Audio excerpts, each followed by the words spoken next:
मुख्यमंत्र्यांची भेट घ्यायला आलो होतो.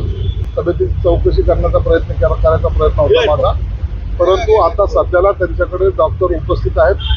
त्यांना ते चेक केलेलं आहे, त्यांना एक डोस दिलेला आहे आणि त्यामुळं मुख्यमंत्री आता आराम करतात. डॉक्टरांनी त्यांना कम्प्लिटली बेड रेस्टचा सल्ला दिलेला आहे, म्हणून ते आता कुणालाही कुणाची भेट घेणार नाहीत, कुणालाही भेटणार सुद्धा नाही. सर, जागा वाटपचा तिढा अजून सुटला नाही. अंतिम तयारी आझाद मैदानावर पाहायला मिळते.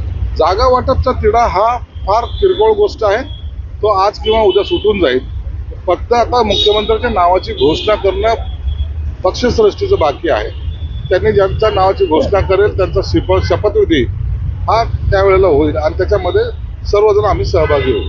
अमित शहाकडून जे संभाव्य मंत्रिपदाचे उमेदवार आहेत त्यांचं रिपोर्ट कार्ड अमित शहाकडून मागवलं गेलं असं म्हणतात. रिपोर्ट कार्ड मागवणं ही प्रोसेसचा भाग आहे. ज्याला मंत्री करायचं त्यांचे रिपोर्ट कार्ड्स मागवणं संबंधित पोलीस स्टेशनकडनं सुद्धा, म्हणजे SP असेल, CP असेल, त्या भागाकडून CID असेल, IB असेल, याच्याकडून सर्वांकडून त्याच्याबद्दलची माहिती ही मागवली जाते, दरवेळेला मागवली जाते.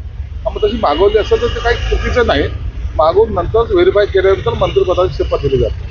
काय जर मुख्यमंत्री उपमुख्यमंत्र्यांचं पद घेतील का किंवा गृहमंत्री पदाचा पेच अजून देखील कायम आहे?